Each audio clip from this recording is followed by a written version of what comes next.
লিভারপুলের সঙ্গে ম্যাচের আগে ছিটকে গেলেন ভিনিসিয়াস জুনিয়র। রিয়ালের স্বস্তিও উবে গেছে তাতে। বার্সেলোনা পেয়েছে ওয়েক আপ কল। প্রিমিয়ার লিগে সবাইকে ছাড়িয়ে যেন লিভারপুলই সব। টটেনহ্যামের কাছে 4 গোল খেয়ে টানা 5 ম্যাচে হার। দায় এড়ানোর উপায় কই পেপ গার্দিওলার? ম্যান ইউনাইটেডের শুরু রুবেন আমরিম অধ্যায়। সেরি আর পয়েন্ট টেবিলে উত্তেজনা টান টান। কথা বলা যায় বহু কিছু নিয়ে, তবে চ্যাম্পিয়ন্স লিগ শুরুর আগে চলুন আমরা শুরু করি শনি রবির ফুটবল দিয়ে। যা আপনি দেখেছেন, যা হয়তো মিস করে গেছেন, সবকিছুই 5 পয়েন্টে। নাম্বার 1 লিভারপুলে লাল বিপ্লব। একটা জায়গা থেকেই শুরু করা যায় সম্ভবত। মোহামেদ সালার গোলে লিভারপুল সাউদাম্পটনকে হারিয়েছে। মজার ব্যাপার হচ্ছে লিভারপুল এই ম্যাচে খুব বেশি ভালো খেলে নাই, কিন্তু তারপরও তারা কাঙ্ক্ষিত জয়টা শেষ পর্যন্ত সাউদাম্পটনের মাঠ থেকে নিয়ে আসতে পেরেছে। যে সাউদাম্পটন প্রিমিয়ার লিগের পয়েন্ট টেবিলের একেবারে তলার দল, তারাই শুরুতে পিছিয়ে পড়ে লিভারপুলের সঙ্গে লিডও নিয়েছিল। শেষ পর্যন্ত অবশ্য মোহামেদ সালার বীরত্বে লিভারপুল উতরে গেছে।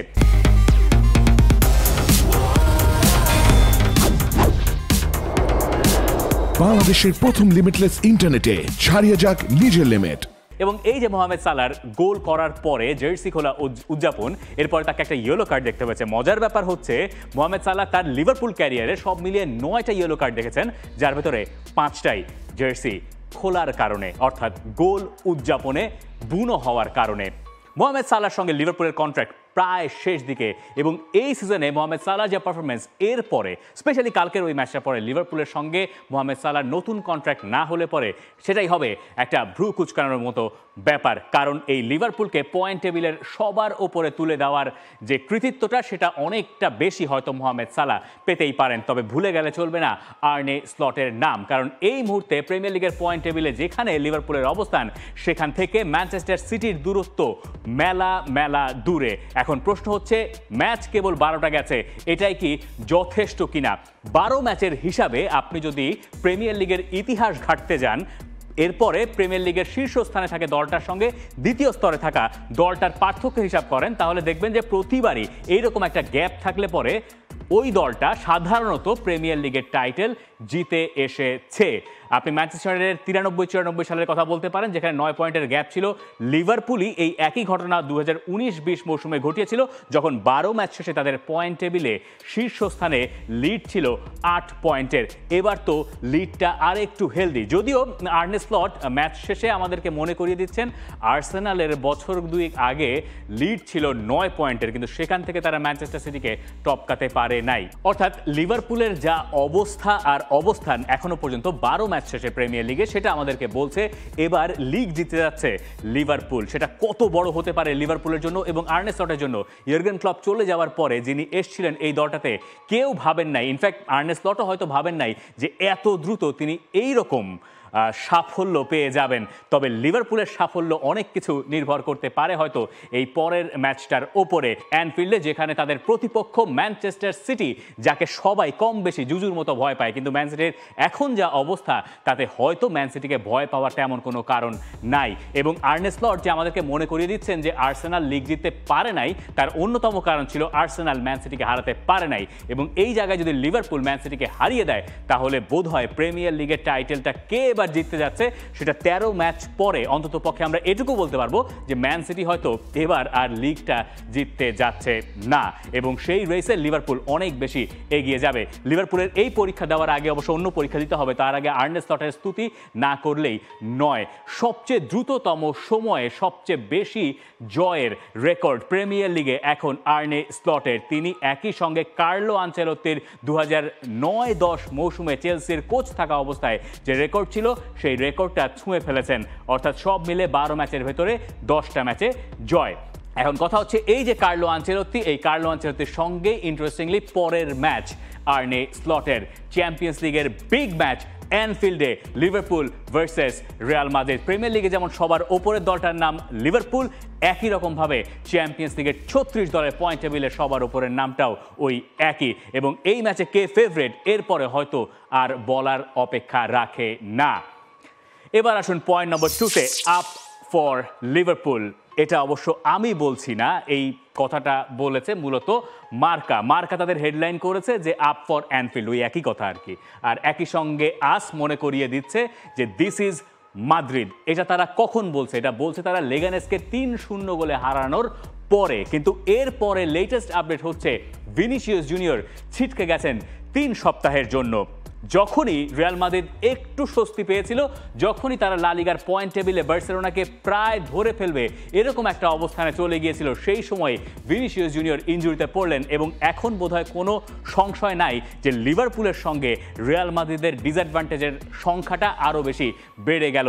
ইনজুরি একটার পর একটা কার্লো আনচেলত্তিকে একদমই স্বস্তিতে রাখতে দিচ্ছে না এবং এই জায়গায় রিয়াল মাদ্রিদের পয়েন্ট টেবিলে যা অবস্থা সেটা দেখে আপনি বুঝতে পারবেন যে হাতে থাকা এক ম্যাচ জিতে গেলে বার্সেলোনার সঙ্গে তাদের পয়েন্ট টেবিলে ফারাক দাঁড়াবে মোটে 1 পয়েন্টের। এই ম্যাচে কি আলোচনা করা যেতে পারে? লেগানেসের সঙ্গে ম্যাচে রিয়াল মাদ্রিদের কিলিয়ান এমবাপ্পেকে আমরা দেখলাম একটু সাইড থেকে তিনি শুরু করলেন। ভিনিসিয়াস জুনিয়র একটু সেন্ট্রালি স্টার্ট করেছিলেন, যেটা রিয়াল মাদ্রিদে বেশ প্রাণের সঞ্চারও ঘটিয়েছিল এবং রিয়াল মাদ্রিদ সমর্থকেরা সম্ভবত নতুন করে একটু করে স্বপ্নও দেখছিলেন লিভারপুলের সঙ্গে। এই যেমনটা বলা হচ্ছে যে লিভারপুল জন্য একদমই রিয়াল মাদ্রিদ প্রস্তুত ছিল এতগুলো ইনজুরির পরও। ফেদে ভালভার্দে রাইট ব্যাক পজিশনে ভালোই করলেন, কিন্তু এই ভিনিসিয়াসের ছিটকে যাওয়া রিয়াল মাদ্রিদকে সম্ভবত আবারও আগের জায়গায় ফিরিয়ে নিয়ে আসলো। এই লিভারপুলের সঙ্গে রিয়াল মাদ্রিদের ম্যাচে ডিসাইডিং পয়েন্ট কোনটা হতে পারে? ভিনিসিয়াসের অ্যাসিস্ট থেকে কিলিয়ান এমবাপ্পের গোলটা নিশ্চয়ই আপনি দেখেছেন। এই জায়গায় একটা ইন্টারেস্টিং ঘটনা ঘটে গেছে, সেটা এই হিট ম্যাপ দেখলে হয়তো খানিকটা আপনি বুঝতে পারবেন।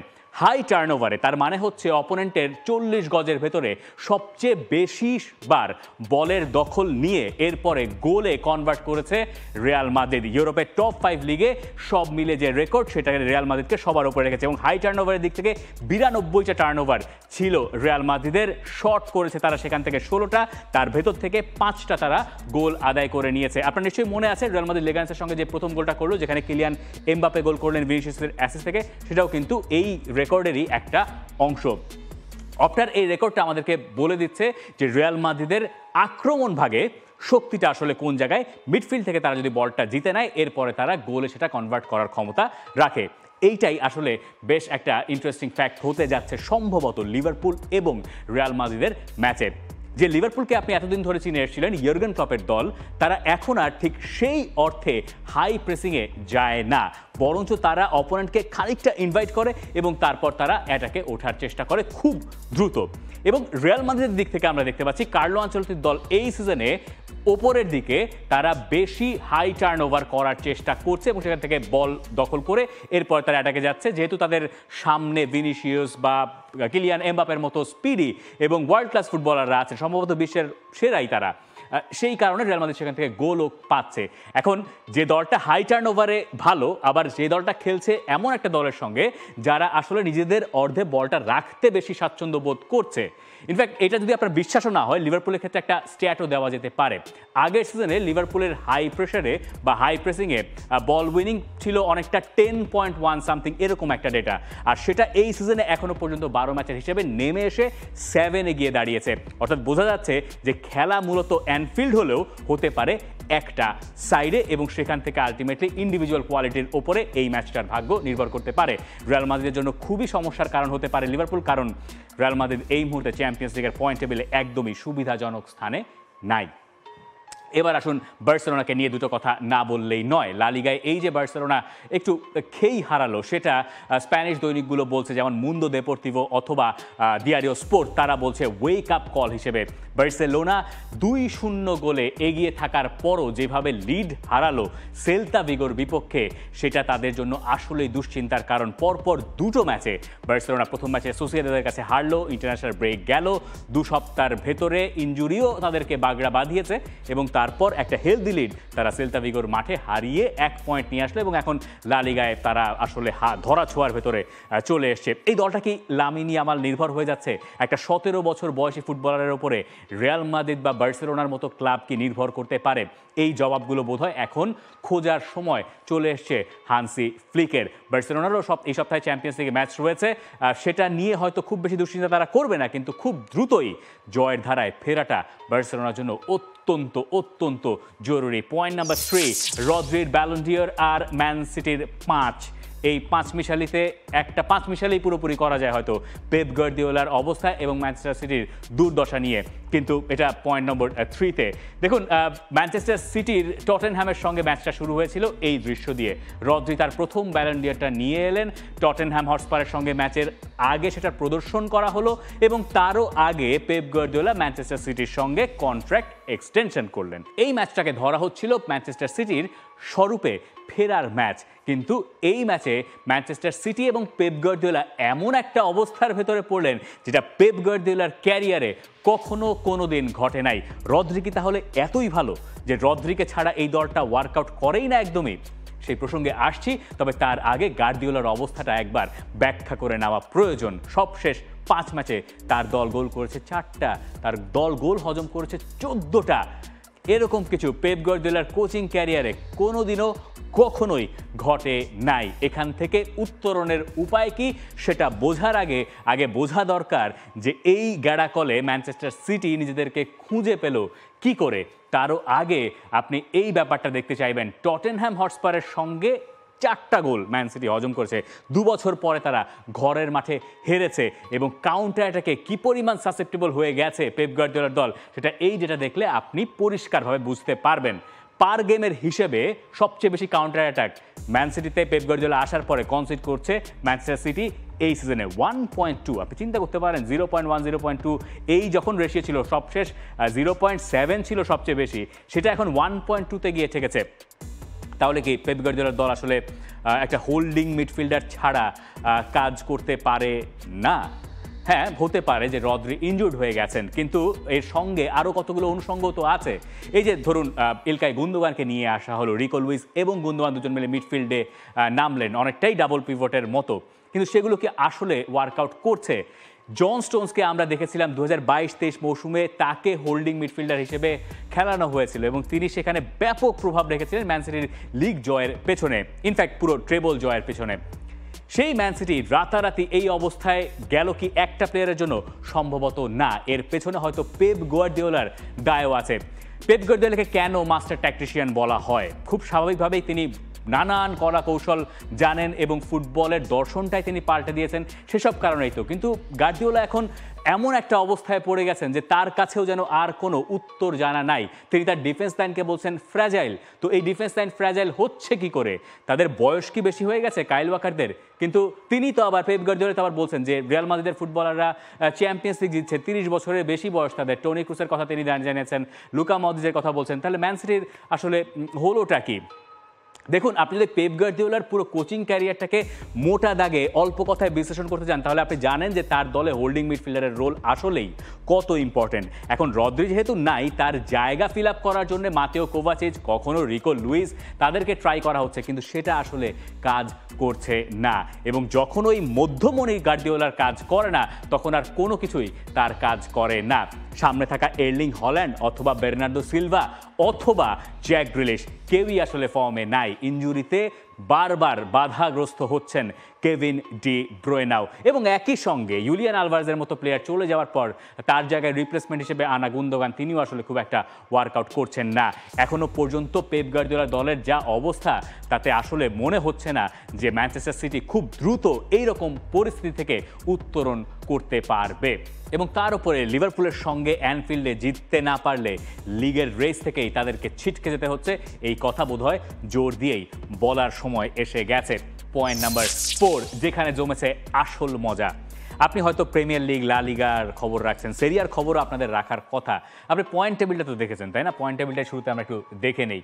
নাপোলি 13 ম্যাচ শেষে তাদের পয়েন্ট 29, এবং এরপরে দেখেন তো একটানা একেবারে 5 পর্যন্ত সবার পয়েন্ট 28, এবং ওই জায়গায় ইউভেন্টাসই একমাত্র দল যাদের একটা গ্যাপ রয়েছে। অর্থাৎ যা দাঁড়াচ্ছে, এইরকম টাইটেল রেস আপনি বোধহয় এর আগে সেরিয়াতে কমই দেখেছেন। এইরকম গায়ে গা লাগানো, একবার একজন টপে যায়, পরে এবার তাকে আবার কেউ ধরে ফেলছে। এই যে নাপোলি যে রোমাকে হারালো ক্লদিও রানিয়েরির প্রথম ম্যাচে, যিনি আবার কোচ হয়ে রোমায় এসছেন, সে ম্যাচে গোল করলেন Romelu Lukaku of all the people. তার এক্স ক্লাবের এগেন্সে তিনি গোল করেছেন। আতালান্তা আবারও তারা জিতেছে। ইন্টার মিলান বড় ব্যবধানে 5-0 গোলে তারা জয় পেয়েছে এই সপ্তাহে। ফিওরেন্তিনার কথা আপনি আলাদা করে শুনতে চাইবেন। ফিওরেন্তিনা এই সিজনে একের পর এক চমক দেখাচ্ছে। টানা 7টা ম্যাচ তারা জিতে নিয়েছে সেরি আতে, গোল করেছে এর ভেতরে 20টা, গোল তারা কনসিড করেছে মোটে 3টা। অন্যদিকে লাৎসিও তারা যেমন ইউরোপা লিগের সবার ওপরে আছে, এই যে পয়েন্ট টেবিল সেখানে আপনি তাদের 5-এ হয়তো খুঁজে পাচ্ছেন, কিন্তু তাদের পয়েন্টও আসলে 2 নম্বর দলের সঙ্গে একেবারে সমান। এটাকেও আপনার বলতে হবে এই সিজনের অন্যতম সারপ্রাইজ প্যাকেজ।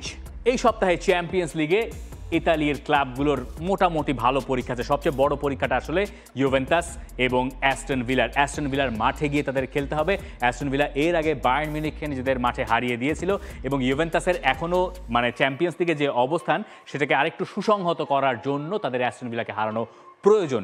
যে ইউভেন্টাস এই শেষ ম্যাচে মিলানের সঙ্গে গোল শূন্য ড্র করেছে, অ্যাস্টন ভিলাকে তারা যদি হারিয়ে দিতে পারে তাহলে অ্যাস্টন ভিলাকে তারা টপকে যাবে এবং পয়েন্ট টেবিলটা তো একটু ট্রিকি, এই কারণে একটা জয় খুব বেশি গুরুত্বপূর্ণ। ইন্টার মিলানের ম্যাচ আরবি লাইপজিগের সঙ্গে, আর অন্যদিকে আতালান্তা খেলবে ইয়াং বয়েজের বিপক্ষে, বোলোনিয়া লিলের সঙ্গে খেলবে। এইসি মিলানের জয়টাও বেশ প্রয়োজন স্লোভান ব্রাতিস্লাভার সঙ্গে, তারা জিতবে বলে আপনি হয়তো আশ্বস্ত হতে পারেন। আগের ম্যাচে মিলান মাদ্রিদকে হারিয়ে দিয়ে এসেছিল, মাদ্রিদে গিয়ে অর্থাৎ রিয়াল মাদ্রিদকে একদম নাকানি চুবানি খাইয়ে হারিয়ে দিয়ে এসেছিল। এই সপ্তাহে ইতালিয়ান ক্লাবগুলোর জন্য সেরিয়া যেমন ইম্পর্টেন্ট ছিল, চ্যাম্পিয়ন্স লিগটা ঠিক সেই কারণে আরও বেশি গুরুত্ব বহন করছে। এবার আসুন নাম্বার 5, দ্য চিল গাইজ।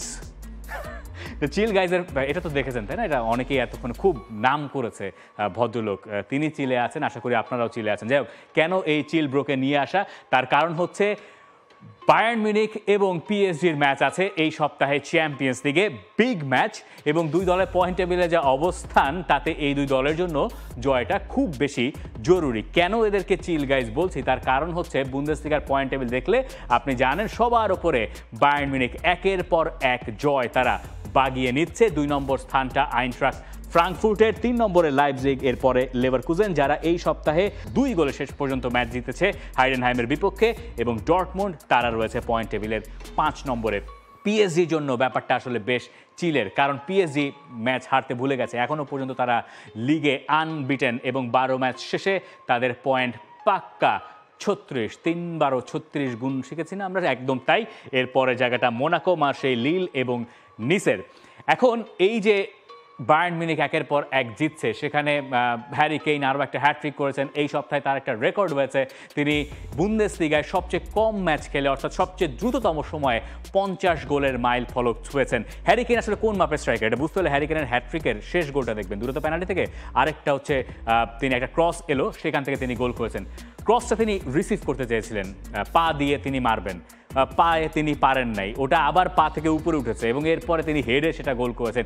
এটাই হচ্ছে স্ট্রাইকারের ইনস্টিংক্ট। হাইলাইটসটা যদি কেউ এখনও না দেখে থাকেন তাহলে অনুরোধ থাকবে হ্যারি কেইনের ওই তৃতীয় গোলটা দেখে নেওয়ার জন্য। হ্যারি কেইন স্ট্রাইকার হিসেবে কতখানি এলিট, ওই মুহূর্তের ভেতরে তার ওই ডিসিশন চেঞ্জিংটা দেখলে আপনি সেটা হয়তো বুঝতে পারবেন। এই সপ্তাহটা আসলে জার্মানিতে অনেক বেশি ছিল হ্যারি কেইনের জন্য। পিএসজির জন্য আসলে সপ্তাহটা বেশ ভালোই গেছে তাদের জয়টা, তবে এরপরে বায়ার্ন মিউনিখের জন্য কঠিন পরীক্ষা অপেক্ষা করছে। যে 3টা ম্যাচের কথা বলা হচ্ছে, এই 3টা ম্যাচ দিয়ে ভিনসেন্ট কোম্পানির সিজন ডিফাইন করা হতে পারে, কারণ পিএসজির সঙ্গে হেরে গেলে দুর্দশা তাদের জন্য। এরপরে ম্যাচটা তাদের বুন্দেসলিগায় বরুসিয়া ডর্টমুন্ডের বিপক্ষে, এবং এরপরে তাদের খেলতে হবে বায়ার লেভারকুজেনের বিপক্ষে ডিএফবি পোকালের ম্যাচে। অর্থাৎ এই 3টা ম্যাচ মহা গুরুত্বপূর্ণ, টানা 3টা ম্যাচ। বায়ার্ন মিউনিখের আসল পরীক্ষা শুরু হচ্ছে মূলত এখান থেকে। 5 মিনিট আসলে এখানেই শেষ, কিন্তু আপনি এখন জানতে চাইতে পারেন যে রুবেন আমোরিমকে নিয়ে দুটো কথা বলা দরকার। দেখুন, রুবেন আমোরিম তার প্রত্যাশিত ফল পান নাই, তাকে অনেক কাজ করতে হবে ম্যানচেস্টার ইউনাইটেডে, এবং তিনি মোটে হয়তো ফুল টিম নিয়ে 2 দিনের ট্রেনিং সেশন পেয়েছেন। এরপরে তার দল ইপসউইচের সঙ্গে একদম প্রথম দিকে 81 বা 82 সেকেন্ডে গোল পাওয়ার পরও ম্যাচটা 1-1 গোলে ড্র করেছে। আন্দ্রে ওনানা বেশ কিছু ভালো সেভ করেছেন, কিন্তু যে পজিটিভ দিকটা আপনি খুঁজে পেতে পারেন 39 বছর বয়সী পর্তুগিজ কোচের কাছ থেকে, সেটা হচ্ছে ম্যাচ শেষে তার অ্যাপ্রোচটা। তিনি পুরো দলকে একসঙ্গে ডেকে নিয়ে এসে, যেখানে ম্যানচেস্টার ইউনাইটেডের আওয়ে ফ্যানরা ছিলেন তাদের কাছে গিয়ে একরকম করতালি দিয়ে এসছেন। এটা হচ্ছে পারস্পরিক শ্রদ্ধার জায়গা। অ্যাওয়ে ফুটবল মানে টিমগুলো আসলে মাঠ ছাড়ার আগে এই কাজগুলো অহরহই করে, নিয়মিতই করে। বাংলাদেশের ফুটবলেও এটা আর প্রচলন আছে। এটা অনেক কিছু বলে, এই সব জায়গায় এসব অ্যাটেনশন টু ডিটেইল অনেক সময় একটা টিমকে অনেক বেশি এগিয়ে দিতে পারে। মনে আছে নিশ্চয়ই ইয়র্গেন ক্লপ যখন ওয়াটফোর্ডের সঙ্গে প্রথম সিজনে তার ড্র করেছিলেন, তখনও তিনি প্রায় একই রকম কাজ করেছিলেন তার দল অ্যানফিল্ডে ড্র করার পরে। সেই ক্লপ লিভারপুলকে নিয়ে কত দূর গিয়েছিলেন আপনি জানেন। আমি বলছি না এখনই রুবেন আমরিম বহুদূর যাবে, কিন্তু রুবেন আমরিমের ভেতরে সেই ক্যারেক্টারগুলো আছে যেগুলো হয়তো সামনের দিকে ম্যানচেস্টার ইউনাইটেডের কাজে লাগতে পারে। এখন আপনি যারা আমাকে চেনেন তারা হয়তো অনেকে দাবি করবেন আমি দলকানা কথা বলছি। আপনি আপনার মন্তব্য আমাকে জানিয়ে দিতে পারেন, কমেন্ট সেকশন খোলা আছে। এই সপ্তাহের পাঁচ মিশালিতে কি বাদ পড়েছে, কি দিলে ভালো হতো, অপেক্ষায় আছি আপনার মন্তব্যের জন্য। For more updates, subscribe to our YouTube channel and click on the bell icon. Follow us on Facebook and Instagram. Download T-Sports app to enjoy exciting games and highlights. Visit tsports.com.